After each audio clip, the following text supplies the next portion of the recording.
What's up, everybody, and welcome back to Fireside Giants. I'm your host, Anthony Rovardo, joined by my co-host, Alex Wilson. One more sleep, and we get New York Giants football tomorrow afternoon, 1 p.m. at MetLife Stadium, Minnesota Vikings, hopefully taking a beatdown. This is what we've been preparing for. We've been talking about this all offseason long. It's been months and months of preparation, talking about all the different moves the Giants could, should, and did make, all the different trades around the league and different coaching changes the Giants made. It's all culminating tomorrow afternoon with the first game of the regular season. I'm hyped. Alex is hyped. I know all of you are hyped. Some of you dropped some hyped comments down below in the comment section yesterday. Do it again. Let's keep getting hyped. Let's get excited. Giants football finally back, baby. Can't wait for it today. Previewing the game. There's not much else to do. We're just going to talk about it. Key matchups, keys to victory, reasons for concern, reasons why we think they could win, all of that fun stuff. That's what we're going to dive into in this episode. But guys, check out this hat. Pretty fire, right? Go buy one. They're up on the store now. You can check it out. It'll be down in the description box and comment section below. But let's go ahead, Alex. Waste no more time. Game preview time, baby. Giants versus Vikings. How are you feeling today? Feeling pretty good, man. We got less than 24 hours until the Giants play their Week 1 game yesterday. What a game between the Eagles and, of course, the Packers in Brazil. And we got a good look at two players that were on this team last season, Xavier McKinney and, of course, Saquon Barkley had 3 touchdowns, 106 rushing yards, and, 25 receiving yards? I mean, Saquon, that sucks to watch as a Giants fan, but let's not beat around the bush here, guys. We had to let him go. Saquon Barkley looked great last night, not because he's a great player, but because he had support around him, because he had 2 elite receivers in Devonta Smith and A.J. Brown drawing attention, because he had a great offensive line, because he had Jalen Hurts, because he had a Kellen Moore calling plays. That is why Saquon Barkley was great last night. I mean, not to mention he's a phenomenal athlete. But the Giants, they had to let him go because they are not even close to being in a position to compete like that. They needed to take that money and invest it in the offensive line, which they did. They go out and get Jermaine Illuminor and John Runyon for basically the same amount of guarantees as the Eagles gave Saquon Barkley. And listen, they needed to do it. They had no choice. And we hope that Devin Singletary and Eric Gray and Tyrone Tracy are really solid for this team, and they carve out a nice role for themselves and become competent players, because right now this team is going in the direction of passing happy, and it's going to be called Malik Neighbors' show soon enough. And, I think he's going to get a lot of targets, of course, on Fireside Bets, our other channel. Hit us up on Instagram, Discord, and, of course, TikTok. We're posting tons of really good bets, and one of the lines we have this week is for Malik Neighbors at 5+ receptions, which we really, really like. Looking at what the Giants are going to do in this game, Anthony, their secondary, Shaquille Griffin, Stephon Gilmore, they have some okay corners, experienced at least, but this is going to be an interesting situation, because the Vikings, if they reflect on what the Giants have done the last couple years and the film that they've seen, this is not going to be the same offense. And I think that if you're another team, an opposing defensive coordinator looking at film from the past, you're not going to see the same offensive line. You're not going to see a lot of the same receivers. You're not going to see a lot of the same plays. Like, they're about to see a totally different playbook. And if the offensive line is at least competent, I think that we're going to see some pretty nice production from this Giants offense. So, look, at the very least, be explosive, let it rip. And that's what we've been asking Daniel Jones to do this upcoming season. Brian Dable's going to dial up the freaking temperature here. It's going to be a much more explosive and high risk offense, but with high risk comes good reward sometimes. And I think that's ultimately what they should be doing, because we can't be playing this dink dunk, like non-risk type of offense. It's not going to reward us with many points. This team has to be very, very efficient, and they have to be very, very explosive. It's the only way that the Giants are going to really be able to bounce back from what was a devastating 2023 season. And Daniel Jones has nothing to lose and everything to gain at the same exact time. So it's time for him to kind of put it all together, utilize this new pocket, utilize his receivers. He's never had a talent like Neighbors before. Wan'Dale's looked phenomenal. Slayton's looked really good. Like, this is the chance for him to show that he can be the guy, or at least get into direction of being a player that's competent to a degree.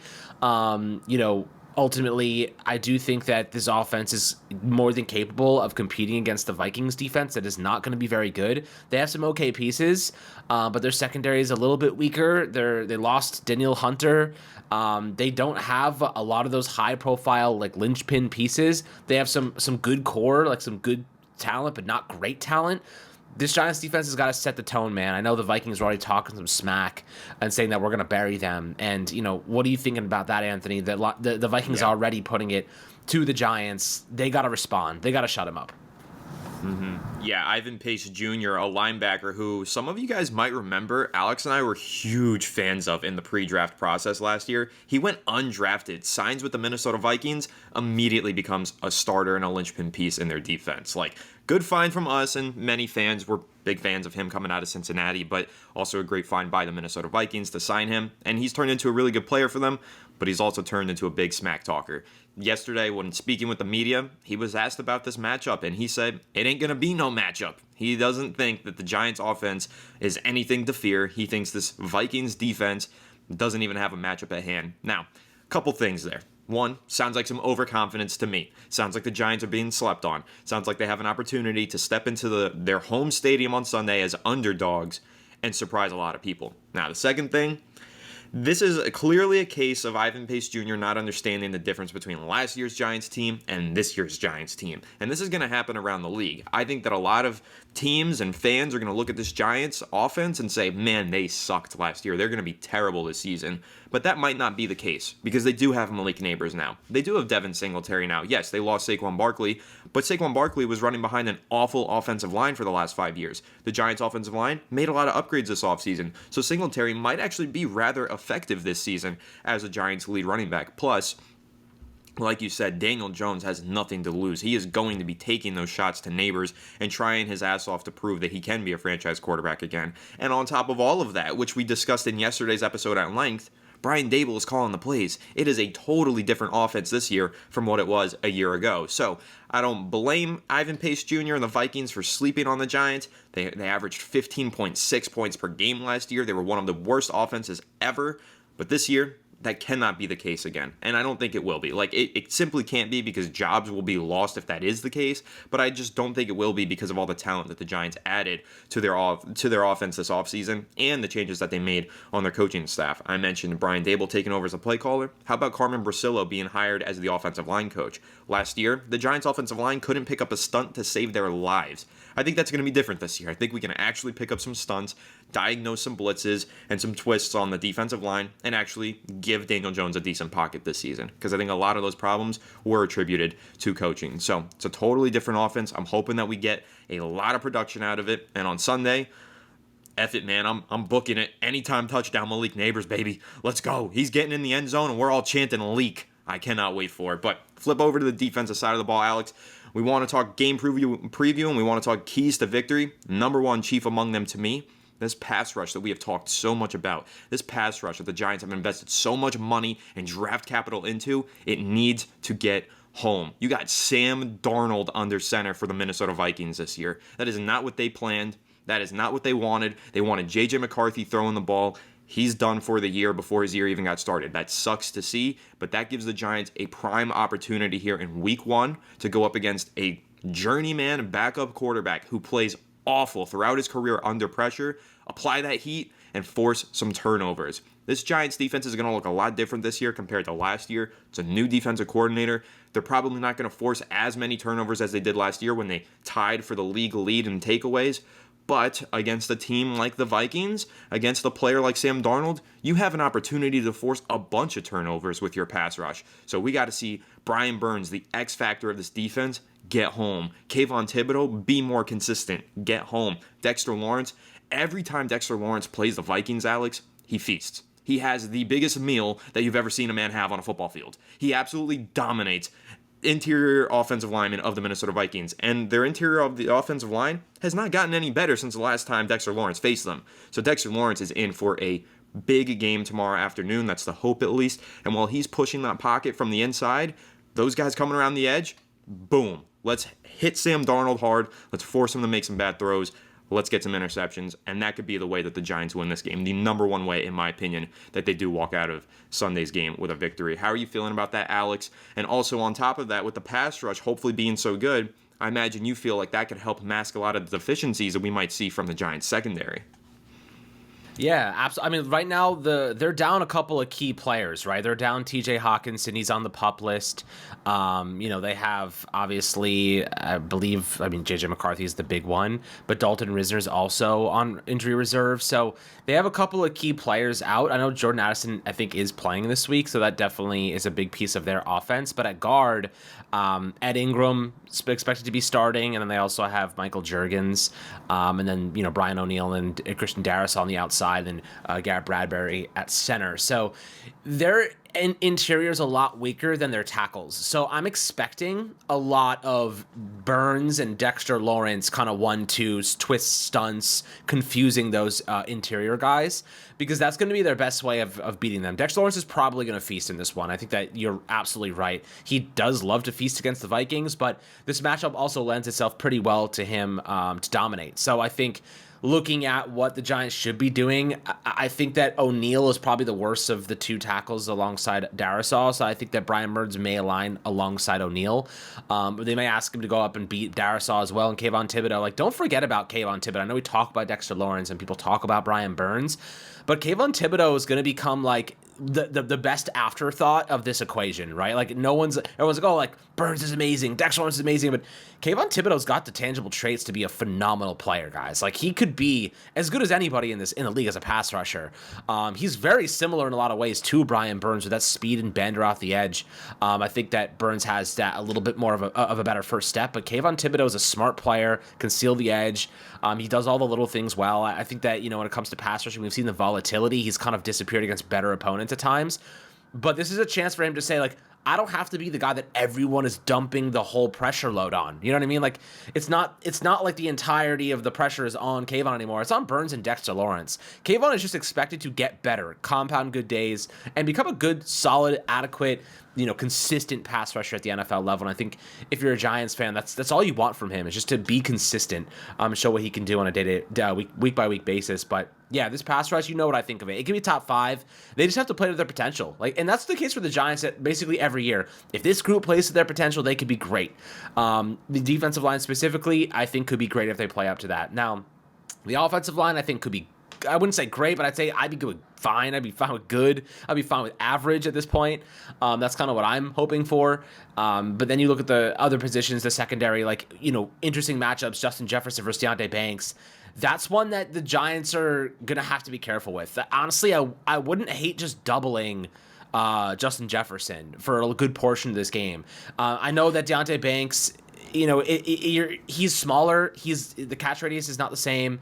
Justin Jefferson, I'm afraid, might cook Banks if they're not careful. They gotta allocate safety help. Whoever's playing free safety, whether it be Tyler Nubin, they need to shade to the side of Justin Jefferson. But when it comes to Jordan Addison, you can't forget about him either. And you got Nick McLeod got up against him, and he's a massive deep threat. So it's going to be tough. I wonder, if the Giants play a lot of too high safeties in this one, just try to bottle things, keep things in front of them. Don't let explosive plays. I think that the more plays that Sam Darnold has to run, the more probability he's going to make a mistake. That's my opinion. You cannot let them hit you with chunk yard plays. You cannot let them hit you for 50, 60-yard touchdowns.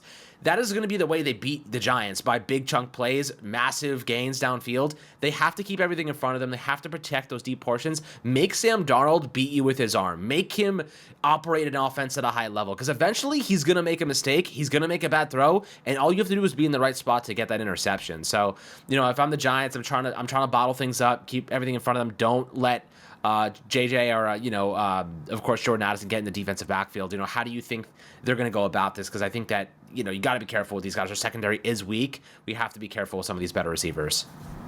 You obviously need to double Justin Jefferson a lot, but you have to be careful when you do so, because Jordan Addison is such a good wide receiver. And a lot of people have this common misconception for some reason that Jordan Addison is suspended or he's not playing tomorrow. He's playing. He's just a little bit tweaked in his knee injury, but he's still playing. He's healthy. He's ready to go. He is not suspended. So guys, don't run to the comments and try and correct us.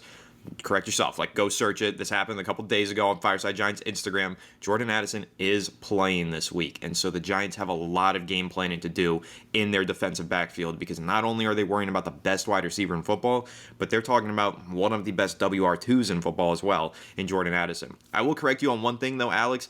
You mentioned the difference in size between Deonte Banks and Justin Jefferson. Both players are 6'1", 200 pounds. They're actually built almost the exact same way. Deonte What Banks, the wingspan is? I don't know exactly what the wingspan is, but I remember Deonte Banks, he had the perfect 10.0 relative athletic score at the combine. He's got a big wingspan, and he's very physical at the line of scrimmage. This is the biggest test that he's had in his career, though. That's not that about a 2-inch great. difference. I feel like 2 inches is pretty. Bad. I mean, that's an inch on each side. Football's a game of inches, man. They got 2 inches. 2 inches. That's true. It's a big difference. Some say 2 inches is 2 a lot. inches is big. That's a lot, man. Hey, to be fair, the Ravens lost the game on Thursday by about an inch. By a toe. It is a game of Dude, inches. I saw the By craziest picture. Freaking toenail. It was like Deion Sanders. It was like, if it was Deion Sanders, he would have been in because the toes weren't there. It's crazy. That's the craziest thing I've ever heard in my life. Yeah, I know. It was like it would have been a touchdown for Deion because he's just missing his top 3 toes. That's wild. No comment. Anyway, Banks is really strong, though. He is physical, he's jammy, and he's got length and he's got speed. I do like the way that he physically matches up with Deonte Banks, but you don't like the way that any cornerback matches up. With Justin Jefferson, but you don't like the way that any cornerback matches with Jefferson, because nobody does. He's so good. He can make those contested grabs. He's an elite route runner. He is the complete package at wide receiver. He's going to give this Giants offense some fits. But again, the way that they counteract Justin Jefferson from going off, getting home through the pass rush, forcing the ball out of Darnold's hands way too quickly to where Justin Jefferson doesn't even have enough time to get open. That is the key here. And also those safeties on the back end. I'm curious to see what their role is. Are they just going to be dropping back and basically taking away the deep portions of the field and double teaming Justin Jefferson all game? I imagine that's the case. Like, I don't think we're going to see a lot of Jason Pinnock and Tyler Nubin down in the box in this game making plays against the run, because I think they're going to be just dropping back a lot, making sure that they don't get beat over top. So that's going to be an interesting matchup to watch. Obviously, the biggest matchup to watch really is Deonte Banks versus Justin Jefferson. But you guys know, I got faith in my boy Banks. I think this is the year where he turns it on. He's going to become an elite cornerback this season. I have all the confidence in the world in him. We'll see how the other members of the secondary perform, but I love Deonte Banks, and I think that this is a really great first week challenge for him, and I'm hoping that he comes out of the gate firing and he has a great performance against Justin Jefferson and just let that momentum build and compound throughout the course of the season. But Alex, what else is standing out to you in this game? I'll say one thing.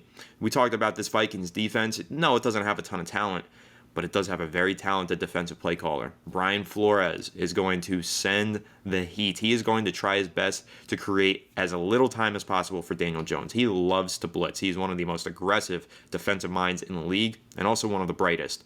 4-time Super Bowl champion as an assistant coach with the New England Patriots.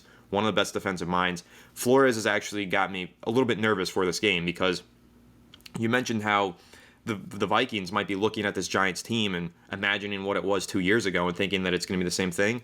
Not the case, but you have to do the same thing for this Vikings defense, because 2 years ago when Daniel Jones torched those guys in that playoff game, completely different defensive lineup and totally different defensive coaching staff with that Vikings team in that wild card game. This is totally different team. That's something that gives me a little bit of angst going into this one. Yeah, just looking at the personnel, of the Vikings, it's not that bad. They do have Byron Murphy Jr. as one of the starters now, so not Shaquille Griffin, but alongside Stephon Gilmore as well. Their defensive line also, I know they lost Danielle Hunter, who is by far would have been their best guy, but they have Andrew Van Ginkel, 53 pressures last year, pretty solid. They still have Dallas Turner, 50 pressures, before opting out of the bowl game. So he was really, really good in college. So, they selected him 17th overall in April in the draft. So definitely another player that the Giants have to worry about, not to mention Jonathan Greenard, who had 48 pressures in 15 games with the Houston Texans. So their defensive line, they lost Daniel Hunter, but they got two guys in Greenard and Van Ginkel to replace him. So interesting. And then, of course, drafting Dallas Turner. They reinforced their defensive line pretty nicely. Now, you don't know what they're going to get out of them, but this offensive line will have a test, as they do against any team for the most part. But, they're going to send those blitzers. Of course, they have Blake Cashman and Ivan Pace. Like, they have talent there. There's not much chemistry yet, but the Giants don't have that either. They have 3 new offensive linemen. They have a new tight end, a new receiver. Like they are definitely going to have some issues early on, like getting up to speed. Similar to how the Eagles did yesterday, had a couple turnovers to start the game, and we know they've been playing together for years now. But they had a new center and obviously had some problems snapping and whatnot in the timing. So, I do think there'll be some bumps and bruises along the way as the Giants kind of acclimate. But that Vikings defense could be much improved. I wouldn't write them off. A lot of people looking at this Vikings team saying, "Oh, we should win this game." Guys, like this is going to be a pretty competitive game. I think that like Sam Darnold is not that good. But, like, if you ask Vikings fans, they'll probably tell you that Daniel Jones isn't very good either. So, I'm not expecting this to be a situation where the Giants are, like, blowing out the Vikings. This one might come down to the fourth quarter where they're going to have to battle this one out. As usual, Anthony, this may come down to what quarterback makes the fewest dumb mistakes, right? As a lot of games do. But Sam Darnold and Daniel Jones have a proneness to making ridiculous mistakes. So, whichever one makes the fewest ridiculous mistakes probably wins this game. Whoever wins the turnover battle probably wins this game. The Giants, it's going to come down to explosiveness, as I said earlier, hitting those deep throws, maximizing opportunities. And look, this team has the offensive talent to get the job done. As we continue to say, dude, it's going to be the Malik Neighbors show. Like, they're going to heavily lean on him. Nobody on that Viking secondary can handle Malik Neighbors. He is a special talent, the speed, athleticism, agility, what he can do after the catch. All that's going to happen is finding him ways to scheme him the ball. And Brian Dable did not give us an ounce of what he's going to do in the regular season, and he had, 5 or 6 targets in the first half of that game against Houston. Like, he is going to be fed a lot. They're going to scheme him the ball. They're going to take shots at him. They're going to get him the ball in open space. Like you kind of said yesterday, some screen passes. I wouldn't be afraid to get him the ball in the screen game. A couple bubble screens here and there. Some slants. If Brian Flores is going to be blitzing a lot of guys, that means there's going to be open space where there's opportunities in coverage. Like, when you blitz guys like that, you pull guys out of coverage. It was the same thing with Wink Martindale. Teams with better offensive lines tore us apart because we were sending so many blitzers. We were taking guys out of coverage, and then there was space to be had. And good quarterbacks know where those blitzes are coming from, and then they audible to make sure that there's players going into that space that's being left behind. So, if you are the Giants, I'd be trying. It really comes out of Daniel Jones identifying pre-snap what exactly is going to happen, what the blitzes are going to be looking like, who's going to be rushing him, what Brian Flores likes to do. If he can identify those opportunities correctly, he's going to be able to find the open gaps. The question is, can Daniel Jones gather that information pre-snap to make the right decisions? That is what we're going to be mostly watching, Anthony and I, and many Giants fans. We'll let you guys know how we feel in the post-game report tomorrow afternoon. But yeah, like right now, I think there are ways to beat this Vikings defense. I think Neighbors is going to be the focal point. They're going to feed him the rock. They're going to scheme him open. This season to me is about developing Malik Neighbors on the offensive side and making him the key component, the key ingredient to what makes this offense run. So that's kind of how I envision the Giants attacking this Week 1 game. Me too. I think they're going to feed Leak, and I also think they're going to feed Motor. I think Devin Singletary is going to play a huge role in the game plan tomorrow because of all the things we mentioned with Flores and the way he likes to blitz this defense.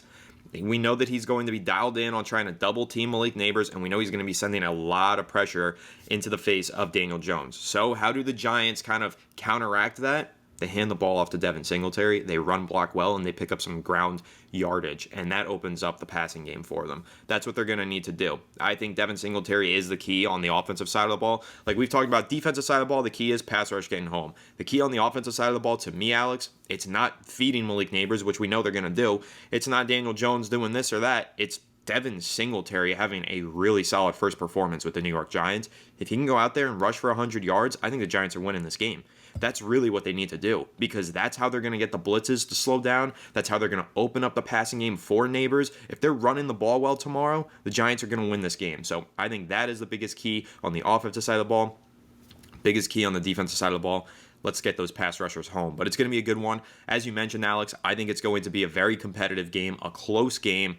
But I do think that the Giants are going to come out on top. I think that they have a great opportunity here to start the season 1-0. I mean, guys, it's the 100th year anniversary season. They're wearing these beautifully ugly, historic uniforms to celebrate. They've got all types of celebrations going on. If you guys were at Fan Fest last night, I hope you had fun. It's a big celebration this year for the Giants.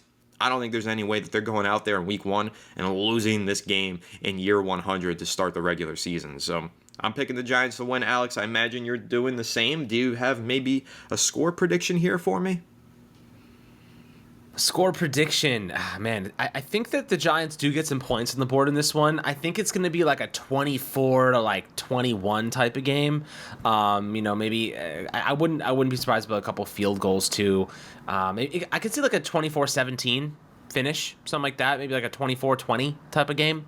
Something like kind of middling range of points, but not anything that's going to like blow us out of the water in terms of like ridiculous offensive production, because it is the first week of the season and this is an offense that was one of the worst we've ever seen last year.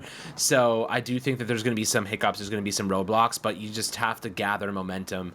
I think the second half of that game will probably heat up and points will start to come in, but I don't think there's going to be many points in the first half for the most part. And we do know that Brian Daboll doesn't necessarily love to script first drives either. He likes to go off his gut. So this isn't going to be like one of those games where like the Giants march down and score because of this scripted drive. It's going to be Brian Daboll like reacting and doing what he thinks is right a lot of times, and just kind of working with his players. I wouldn't be too surprised to see them take a couple shots on the first drive though. Like first game play action, take a deep shot. I could see them trying to set the tone there and like start the season off with a bang type of situation. I could see that being something the Giants do try to kind of capitalize on.